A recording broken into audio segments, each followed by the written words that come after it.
To First Look, the podcast where we take a metaphorical first look at the incredible vendors who make wedding days happen. I'm your host, Kayla, from Kayla Susie Photography, and today I'm so excited to be talking with Katie Cotton of Cotton Rouge. Katie is a powerhouse in the wedding industry, a talented hair and makeup artist, boudoir photographer, and philanthropist who believes in empowering women. We'll be talking about her journey, what inspires her, and getting some solid advice for couples and anyone wanting to look and feel confident and beautiful on their big day. Let's dive in. Okay, Katie, tell me about yourself and how did you get started? So I've been a makeup and hair artist like legitimately my entire life. My dad is a set designer and my mom's a costume designer. So I grew up in theater and, at first was like, am I going to be an actress? And do I want to do makeup? Like I kind of did all that when I was younger. And then I decided pretty quickly that I just wanted to work doing makeup. So I graduated from Ball State University where I had done some makeup stuff, but I'd also studied acting, and I moved out to LA and I started working as a makeup artist in LA on films and music videos and commercials and things like that. I met my husband out in LA. We had a very successful life career, but then we got married and had a baby, and we decided that we didn't want to stay in LA anymore. So we moved to Greenville, South Carolina, off of the advice of one of his friends. We had literally visited one time for that friend's wedding. We had not been here. We bought our house sight unseen. We are crazy people. But we moved here because I wanted to be a mom. I was like, I'm going to be a stay-at-home mom. Of course, I've always loved makeup, but I thought like the next stage of my life was being a mom. And then very, very quickly, I was like, I can't not have makeup in my life. I need people. I love makeup, and I'm going to start doing it again. And my husband was really stressed out from working all the time. So he was like, have at it. Do that. And I was like, I really enjoyed when I got to work with brides, because I did do some bridal makeup when I was in Los Angeles, even though it wasn't the focus of my business. And I was like, what better way to take a person and treat her like she's the celebrity client, which is like what I dealt with when I was in LA. And I was like, that's just such a fun concept. So I'm going to start doing some weddings now and then. And I'm just going to treat my bride like she's the celebrity, because in my mind, a wedding is a big production with a one-day show. You've got your bride, who's your star. You've got your bridal party, who's the supporting cast. I mean, bride and groom. Sorry, I only ever work with brides in my world of doing makeup. But, the bridal party is the supporting cast. And then you have all your crew members, which are really, truly what make the production happen, which are all your wedding vendors. And so I work really, really closely with wedding vendors because they're my people. Like just like when you're in the production world, all the other crew members, those are your people.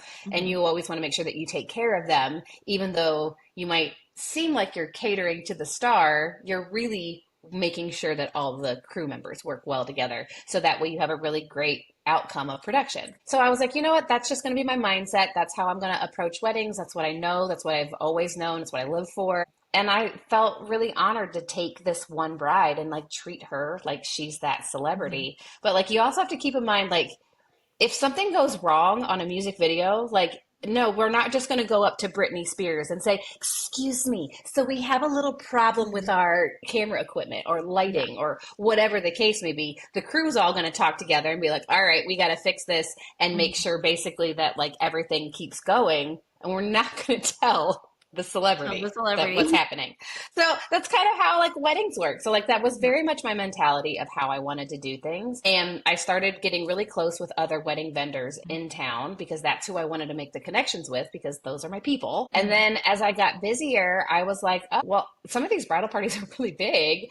I'm going to need help. So I had a couple of people that I would bring in to help me. And I was like, you could really be doing this on your own. And like, they were like, oh, I don't like doing business stuff. I just like doing the work. So I'm happy just to come with you whenever.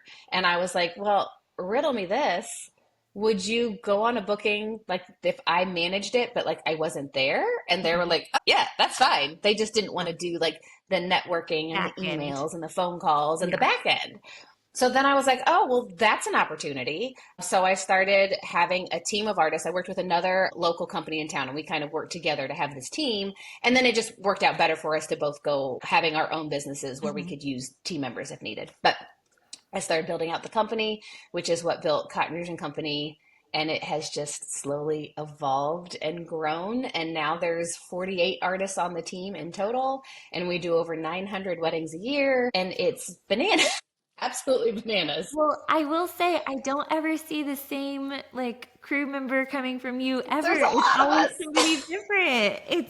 That's It because is. there are so many. Now, there are Yeah. the benefits to being on a large team, Hmm. of course, are the flexibility of having time off, Hmm. where it's really, really hard to grow a business and then be like, oh, but I only want to do one wedding a month. Like that's Hmm. hard for a makeup artist to do. Yeah. I don't think that's as difficult for like a photographer to do because there's a lot more workload to it. Yeah.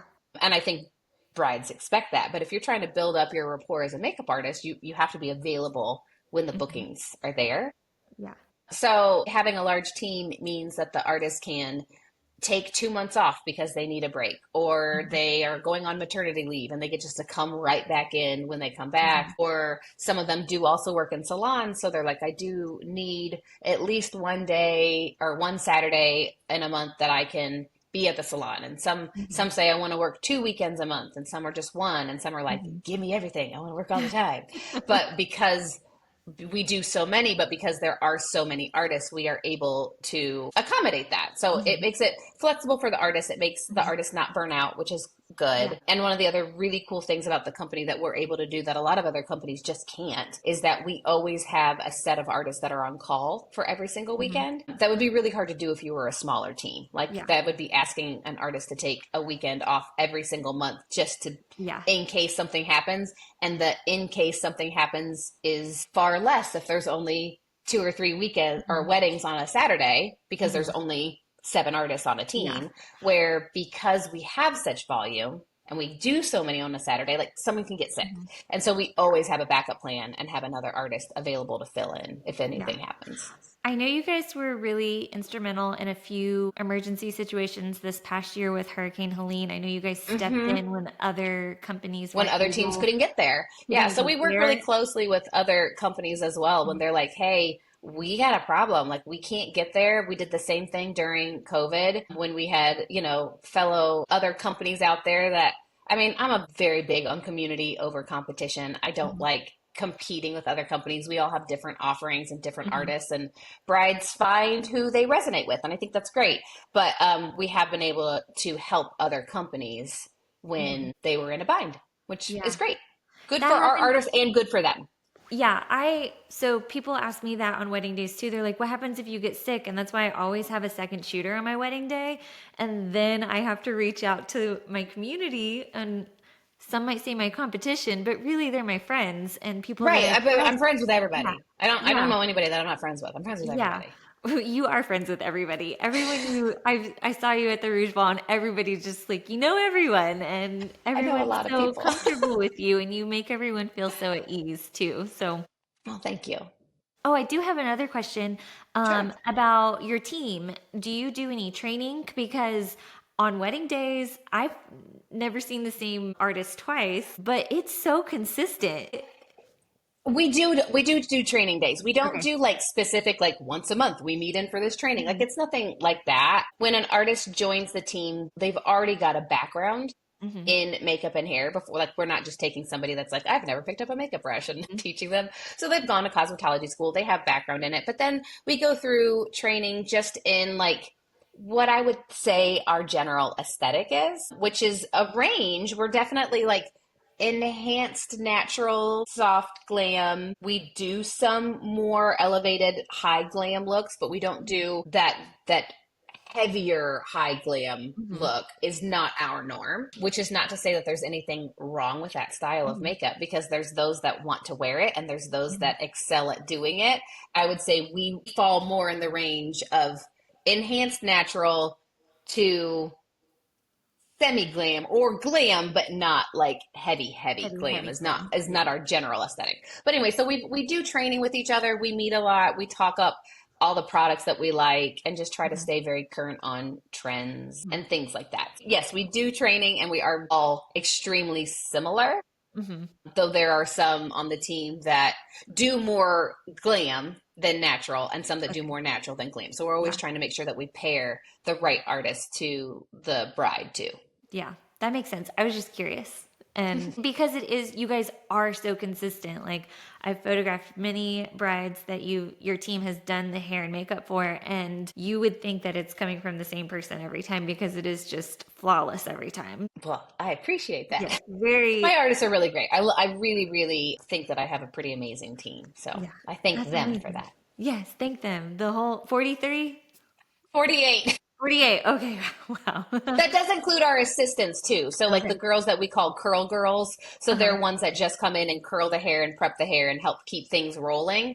Hmm. I'm always going to count them in our head count of number of artists on the team because we couldn't do the bookings that we do without them. Hmm. So even though they're not doing a full service, they are still an artist on the team. Yeah. Okay, that makes sense. It does take a lot of the time out. That's not something people typically think about is having like a curl girl there to like Mhm. if you have it resonated with me when you're like, I came to South Carolina and there's these huge bridal parties, and it's because they have their cousins and their friends from childhood and their sorority Yeah. sisters, and then their Yeah. The workmates, friends and from then high school, friends yes, from childhood, friends yeah, from college, friends yeah. from work. We You end can up with begin it. 12 bridesmaids, Yeah. two mothers, grandmothers, and a flower girl, and all of a sudden there's 16 people that need their hair and makeup done. Right, right. And we can accommodate a really large party. So like our thing is that we ask for 5 hours. So Mhm. 5 hours worth of time is I'm able to make sure that I can get each of my artists what we consider their service minimum. So there's different service minimums for different Mhm. artists on the team. And it's truly generated off of what they can comfortably and happily do in the 5 hour time frame. Mhm. So the lowest minimum is 6 and the highest minimum is 12. And then you give us 5 hours, and then I will put as many artists as are needed to fit that bride service list in 5 hours.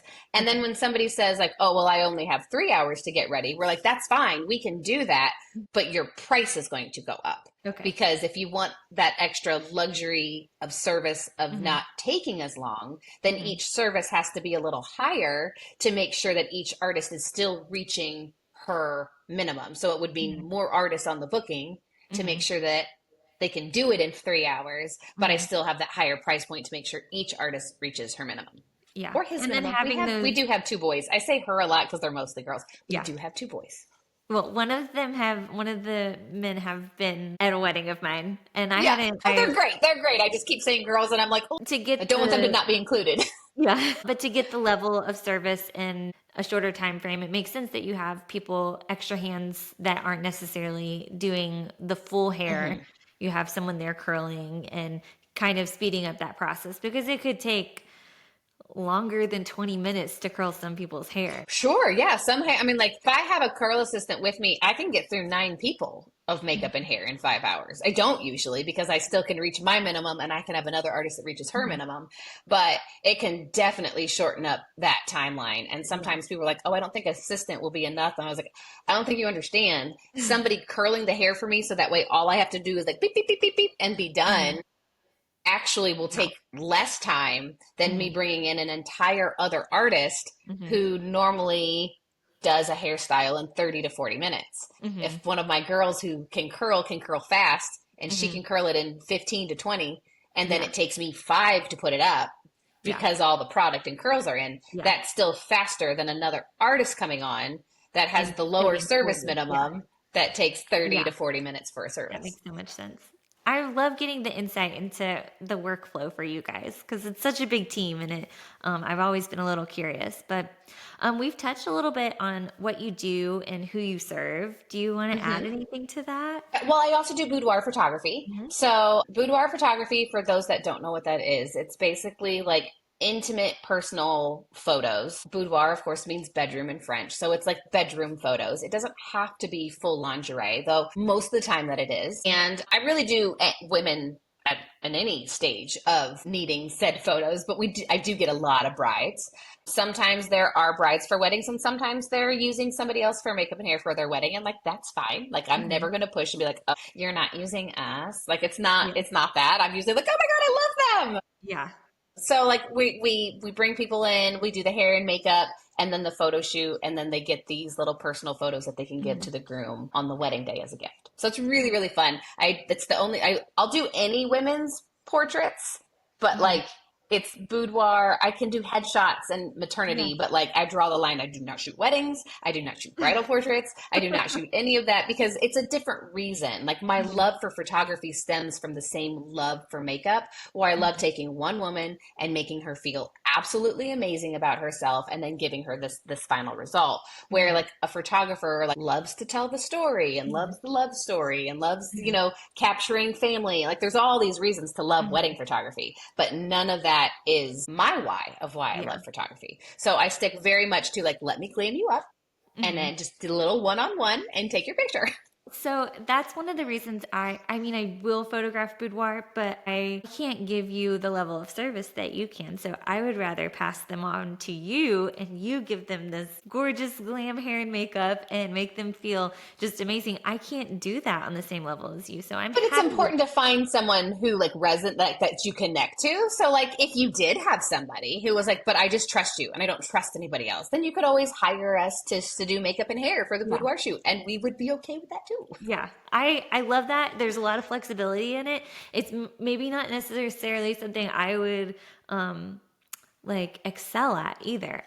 Sure. I love I do get a lot of photographers that suggest me. And I think part of the reason is they want to make sure that their client gets this great experience. And if they're not comfortable with it or they're not sure on the posing or they don't have a good space for it, then they'll refer it. But it's also a very safe thing. Like I know what I shoot and I would never take somebody else's client. Yeah. I would never be like, oh, let me shoot your families. Let me shoot your weddings. I have had a lot of brides reach out and say, well, would you do my bridal portraits? Because I love your style of boudoir. And then you could just take my bridal portraits. And I'm like, no, that's a really good time for you to connect with your wedding photographer. Yeah. So that way you guys get to know each other. So I will not take your bridal portraits, but I will do your makeup and hair for your bridal portraits. Yeah. But you should, and I'm always redirecting them back to their photographer. I think I've taken bridal portraits twice. And one time my husband was doing the wedding photography because he does photography like more like freestyle, just street photography, but he was doing it for his best friend's wedding. Yeah. So I did the bridal portraits for the wife because I was like, no, you can't do that. I got it. So that's a little different. And then like one other friend where she was a good friend and her wedding photographer was coming in from out of town. And she was like, I have no time for bridal portraits. And I was like, all right, I'll take one for you. It's fine. But like, other than that, like, I'm a hard no. I know I could do a good job, but that's not my role. So I always refer that back out because I think it's important to remember what you excel at and what you should be doing. And what like drives your passion too. Like if it's right. Like, I mean, yes, I could glam up a bride and make her feel great and take this gorgeous bridal portrait. So it wouldn't be that far off from boudoir. It'd just be boudoir with a wedding dress on. But still, to me, I'm like, no, that has a different intention. And I like staying in my world, and I like making sure that my wedding photographer friends know that I am not out for their business at all. No. Do you feel like understanding the photo side helps you with the makeup side of things? Oh, for sure. And that is something that I would say we do training on because that's something that my team does not know. Like there's times like, when the wedding photographer comes in and I've got different lights on and I'm like, oh, that light's going to look terrible. Hang on. Do you want me to turn that one off? I don't need it. Like it's here so that way it fills the room and nobody feels like they're sitting in the dark. But like, I don't need that canned light over there. It's going to make your photo white balance all off. So go ahead and turn that one off. And they're like, oh, thank you. Because they don't want to mess up the makeup artist, but I'm like, we genuinely don't need them at all. Like they're there because they already had them on in the room. We usually bring in our own lights for like face light or we put them near a window. But like, I'm really quick to be like, no, let's turn all those other lights off. I know you don't need them. That's what I do when I walk in. I walk in and I'm just like, lamp off. Yeah, because they're not going to look good. Or there's times that like I've had like videographers or photographers laugh because I'm like doing makeup and like they're filming and I'm noticing like there's a shadow on their face. So I'm like, and I'm trying to still like, I'm at this like weird position and like, I'm just like, sorry, shadow. And I'm trying to make sure that I'm like mentally aware of what they're Yeah. filming. So I tend to do stuff like that a lot. So of course I'm going to bring that up in the team meetings. And I'm like, hey, you guys don't know this, but like this makes a difference. Mhm. And then the other thing is we like to ask brides during their trials, we'll say like, who's your photographer? If they already have it listed, then the artist can look it up. But if they don't have it listed, it's great for us to look up the photographer ahead of time because the photographer's style can change the makeup. Mhm. So, like there's like the light and airy and the dark and moody and ones that like high contrast. So like Mhm. if I've got a photographer who's more in that light and airy style and Mhm. I know that means that they're going to shoot with that like lower aperture and all that. I know that that bride that asks for a dark smoky eye, that's not going to read as a dark smoky eye. It'll be pretty still, Mhm. but it's not going to be that uber dramatic dark Mhm. smoky eye where somebody who's like, I don't really wear a lot of makeup, but I want this shadow look that I like. And then I can be like, well, your photographer style is high contrast. So that's going to look darker in the Mhm. photos than it does here in person. And Yeah. so I just want to make sure that they know that. So that Mhm. way, if we need to make those little adjustments, so that way she Mhm. still looks like in the photos what she Yeah. wants to look like in person. Because there's a fine line there that it doesn't always look the same. Yeah. No, it doesn't. And like having maybe if she does want that dark smoky eye and her photographer is darker, like darker editing style, it might make her eye look like it's It just look closed. black, like just like Yeah. yeah, it might just look way too dark. So Yeah. those are things that we keep in mind, and I think Mhm. that those are things that I'm a little bit more cognizant of as a photographer Mhm. than some of my artists would be that are really just truly thinking of the Mhm. artistry itself. So we go through that in training and in our Okay. team meetings. That's awesome. So next question, why do you love weddings? Just, I love taking somebody and making her feel like she is the best version of herself. Like that's truly why I feel like I was put on this earth. Like I started in production because I have production parents and I Mhm. love theater and I love stage and I love film and there's all that parts of very much of my background of who I am as a person and I love that. But like I was also the girl that wanted to do like makeup on my friends and like Mhm. make them feel pretty and Mhm. I just kind of realized in this transition as I got a little bit older that like I'm here on earth like my purpose is to make women feel better about themselves. And so that's what I get with weddings. I get to take somebody on, like, at that point, the most important day of her life, Mhm. and then make her truly just feel so beautiful for Mhm. whatever that means to her. That might not be a lot of makeup. That might just be a little polish that makes her feel a little bit extra confidence. Or it might be like, I want to feel like a glam queen. And like, that's Mhm. okay too. But being able to do that for them is really rewarding and also like helping them be calm and relaxed and feel good I think is a strength that I have in dealing with clients. So people say all the Mhm. time, like, do you have like really difficult clients? And I'm like, no.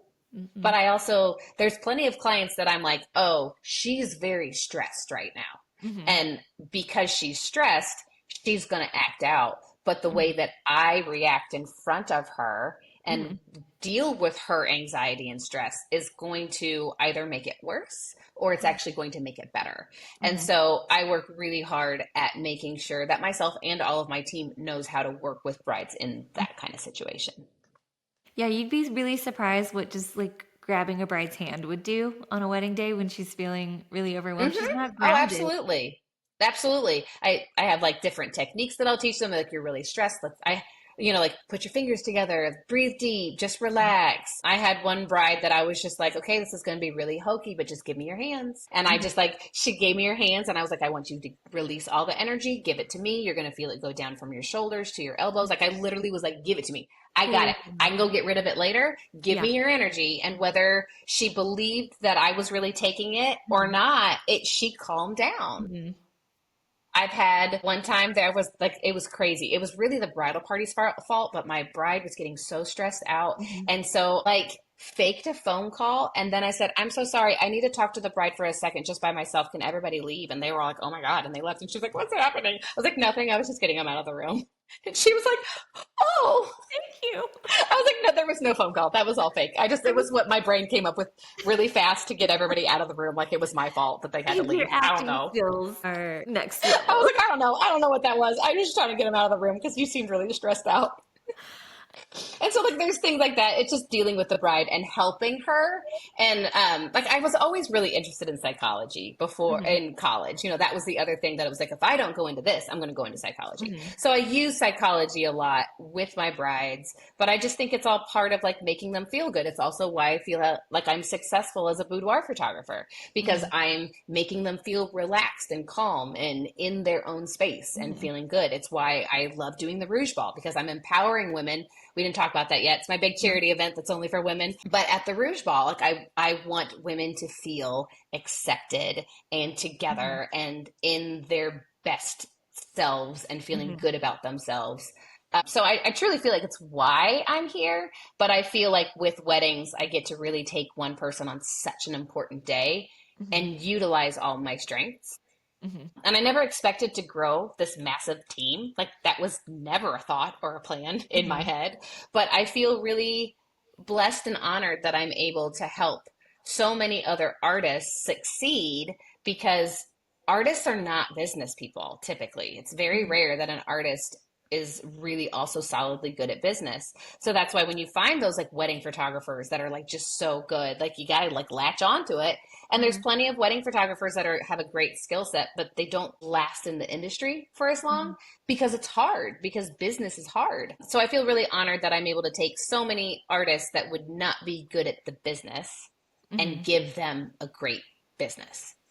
Yeah, that's awesome. It's so like twofold, like serving the couple, but also like serving the industry itself, like the people Yeah, I that think I work just in love it. serving people. Yeah. I just No, love helping people. that is such a good point. And I've said it before, like I worked in restaurants all through high school and college. Like that was my thing and I loved it and I enjoyed it. I loved being able to serve people like for the hour that they were with me at the table. But that's what we are on a wedding day. We are a service industry, and I think a Hmm. lot of the industry thinks that they are the center of this day when really, like what you said, they are the star of the show is the bride and the Is the groom. bride and groom. Yeah. 100%. The star is the bride and the groom. Yeah. So I think it's just so, like, it's refreshing because there's just so many people in the industry that make it about themselves when it's not about them. It's about the Right. couple and their And commitment. I mean, like a chain is only as strong as the weakest link. So all of the vendors have to really work together to put this amazing wedding together. That's awesome. Would you share one piece of advice for engaged couples? This could be for pre wedding planning or on their wedding day. So it's funny because I had totally pre-planned what I was going to do Hmm. for my advice. And then, of course, I didn't know what our conversation would lead to. And I feel like Hmm. I'm now going to sound like a broken record. No. But my wedding day advice is to trust your vendors, but also source vendors that work together. Because like I just said, like the wedding day, the team has to be a team and they have to work really, really strong together. And they can't be trying to like outdo one another or this vendor is more important than this vendor. Like it truly is all the vendors working together to make such a strong production. So I just think it's really important for a bride to source vendors that know each other and work together. And then after that, it's like, just let it go because Hmm. they'll work together and put together this amazing day, but Hmm. only if you trust them to do what they know how to do. Hmm. So, like when we have a bridal party or a bride or a mother of the bride or a sister of the bride or whatever, that they're like, we think you need to add an extra artist. We don't think you can get all that done. And I'm like, well, we can. Hmm. We can absolutely add an extra artist, but we are either going to be charging you this amount of fees to make sure that the new artist reaches their service minimum, or we Hmm. have to completely scrap the entire team that we've put on it so far and Hmm. put different artists on it. And then you are going to look absolutely right when it's like, see, two artists couldn't have gotten this done. They needed three. And I'm Hmm. like, that's because instead of having artists with 9 service minimums, Yeah. I'm giving you 3 artists with 6 service minimums Hmm. to fit the 5 hour timeline because that's what we know. But also, like working with a photographer that I already work with all the time, working with a wedding planner that we work with all the time. I mean, even down to florists, like I understand what their style is and I understand like what they're going to do and provide for the bride. I think it's really important when you have a group that works so closely together because then you truly can just be like, go ahead, do your thing. So when you find, I mean, I think a lot of it's going to stem from working with the vendor list from your venue, working with your photographer, because you're going to be with them a lot. So working with your photographer and say, who do you like to work with? Who do you recommend? And also a wedding planner. Who do you think is all going to work together really, really well? Of course, you can ask me what other vendors do you like? And because we work in the industry so much, I know the groups that work together all the time. And because we're so big, we work with everybody. Yeah. So I can definitely make some really, yeah, it's crazy. But we work with everybody, so I can definitely make some great vendor suggestions for a bride. But I really think that the couple, sorry, again, I don't usually talk to the groom so much. Every once in a while, I have a groom that's like, can I get a little makeup? Yeah. And I'm like, yes, you can. Yes, you can. There's nothing wrong with grooms wearing makeup. No, and but I think anyway, they need help with their hair more often. Their hair. So like we do groom services too, but really we're talking to the bride more. But I think it's important for the couple to talk with their top vendors, those ones that are going to be with them the most. So not that they're more important, but like they kind of are. They're the ones that deal with everybody. Yes. And so that's going to be your venue, photographer, and planner, and get their list of who they know will work well together, and then just go in on that list. Because you bring in one person from the outside that you're like, I love this makeup artist. She does such great work, but she doesn't work with any of these other people and doesn't understand their timelines, then we're going to have a problem. Like I'll have brides that I say, okay, when do you need to be ready by? And they're like, my photographer wants to start photos at 2. And I'm like, or of me in my dress at 2. And I'm like, okay, well, this photographer usually takes pictures of like you guys in PJs. Are you going to have like PJs and matching robes and things like that? And they're like, oh yes. And I'm like, then we can't be done at 2. Yeah. We got to be done at 1:30. Yeah. And like, I know that about certain photographers at the latest, right? Because you have to have time for that. But that's going to be helpful because it's a photographer that I've worked with. Meanwhile, if the photographer says, I want them to be ready by 2 and they're going to roll up at 2, and I actually said, well, I'm going to get you done at 1:30 so that way you have time for PJ pictures. Well, then I'm done and packed up and the photographer's like, oh, wait, I wanted to get pictures of you like finishing. So it's good for me to know how the photographers work. So that way I can help the bride plan at least the first half of her day. Yeah. I think that's so important too. Like anytime I see that you are on the vendor list, I'm like, I know she's going to have them ready long before I am there, or I will be getting there and you're finishing up the bride's look, which is like, I've had it flip-flopped a few times where hair and makeup has done the bride first and then the bridal party. And I'm like, oh no. We always try to make the bride like second to last. Yeah. Not last. Like when brides are like, I want to be last. I'm like, absolutely not. And they're like, wait, but I want to be the freshest. I was like, no, you don't. So, and I try to explain the last like hour-ish of time, maybe only 45 minutes or hour, whatever it is. That last little bit of time in the getting ready timeline, there's this energy shift. And it's not a negative energy shift. It's just an energy shift of like the next thing is getting ready to happen. And so it's like, oh, let's make sure we have everything cleaned up. Oh, do we have this? Oh, do we have that? And there's just all these things happening. And it can either be exciting, like, oh, yay, the next step is getting ready to happen. And then the bride can be like bouncing around like, I'm going to get married. And she's so excited and she can move. Or she's sitting in the chair and she's like, oh my God, the next thing is going to happen. And I'm just sitting here and she's got this energy building up, but she can't move or she's going to mess up the hair and the makeup artist. And because she can't move and she can't dispel that energy, then she's going to get anxious. And if you get anxious, the first thing that happens is you start to sweat. And then that's going to make makeup start to not apply very well. It's going to make curls fall out. Like people don't think of those things. Sweat and stress radiating heat off of your head. What happens if your curls get wet? Yeah. They go, pfft. Yeah. So having a bride be sitting in the chair when she's getting anxious is going to be very difficult for the artist. She's not going to be sitting still, so it's going to take them longer, and then they're going to run over. So I always say, set the bride in second to last so she can get up. Just don't finish her lip. I was like, do everything but like the lip and the final spray. Get the bride up so she can go to the bathroom, get another little quick bite to eat, chat with the others that are ready. The photographers can come in and be like, hey, so do you have your details? And she can be like, yes, let me get them. And she's all done and she can go get them instead of being like, yeah, so they're in a box. And like the makeup artist is like trying to like chase her to put on her eyelash. So I really try to get the bride done earlier Mhm. unless we're just ahead. And if Mhm. I'm far enough ahead, I'm like, look, it's fine. We're already going to finish 30 minutes early. So Mhm. you're not going to get to the energy shift and be in the chair in the bad part. So you can go Yeah. ahead and go last. So there are times that I make that exception, Mhm. but there's times that I make the exception and then she starts to get really anxious and I have to be like, we have time. Remember, we're early. Okay. We have time. Skip it. Yeah. So yeah, so I always try to put the bride towards the end, but Mhm. not last. Mhm. So that's my other little tidbit of advice to a bride is do not say you want to go last. Mhm. You do not want to go last. Yeah. You want to go second to last. And also the person who should go last should be your most laid back bridesmaid. Okay. You know, the one that's Yeah. not going to get anxious. It should not be mom. It should Uh-uh. not be the high strung sister or just like the bestie that's like then going to be panicked because she's Yeah. last. It needs to be the most laid back bridesmaid. And the only Mhm. unfortunate part of that is that's the person who will nominate themselves to go first.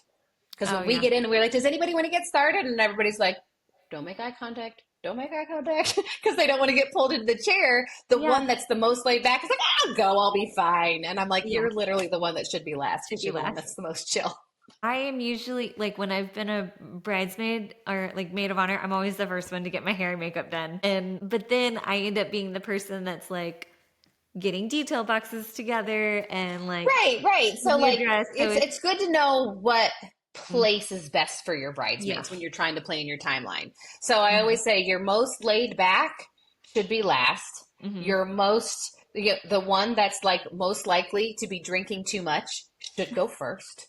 So that way she's done. The one that is going to help you organize everything through the rest of the day, they should be in the first group. So that way they Mhm. can help you in the other Mhm. things. Mom should always go before the bride because that way, once mom is done and then the bride's done, they can have their time together. Uh-huh. And then if there is that, like, maybe there's a late start, maybe nobody would sit down. Like, there's all these reasons that Mhm. timelines can go over that we try so hard not to have happen, but sometimes it's like not our fault. Mhm. But if the bride and the mom are done and the photographer gets there, like, if you don't get your PJ shots, it's really not the end of the world. We can let a bridesmaid run over that time. And as long as we can get the mom getting the bride into her dress, your whole Mhm. timeline's not messed up. Yeah. No, that's a very thoughtful way of like putting a time, like adjusting your timeline for like mishaps or Right. Because bridal things do parties. Yeah. happen. Hmm. They Yeah. definitely happen. Yeah. Especially like when people aren't all on site, like if everybody's coming in from different areas, like people might be running late and knowing your strengths as a bridesmaid as well is, I think, important so that you can say, hey, Absolutely. let me go first so that I can be your helper today. Right. Yeah. Absolutely. Yeah. Aw, thank you so much for You're coming so on welcome. today. You've given Yeah. us so much wonderful advice. Thank But you. where can people find you? So Cotton Rouge and Company, all spelled out, ANDCOMPANY, .com is going to be our website. On social media, we're just Cotton Rouge and Co. because it took up too many characters. So on Instagram, it's just Cotton Rouge and Co. My personal Instagram is Katie Cotton. Mhm. So you can like follow me there. I try to give a lot of extra bridal tips and things there that might not Mhm. necessarily be on our company Instagram. And just reach out. If you got questions, want to Yeah. book an appointment, we're here for you.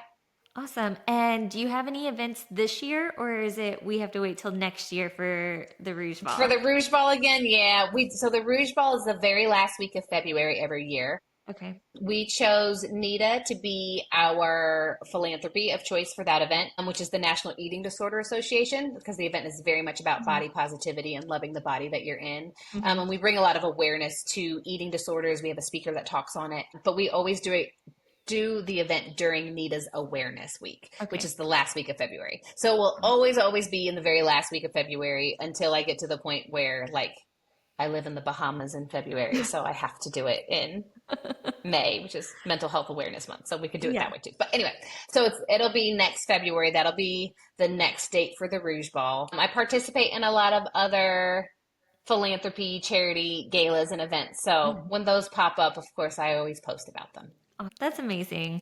Thank you. I just wanted to thank you again for coming on. You have given so much like great advice and insight into bridal hair and makeup and timelines and production that I hadn't necessarily thought about either. And thank you to all of the listeners, and I hope you have a wonderful, blessed day. Thank you. Thank you.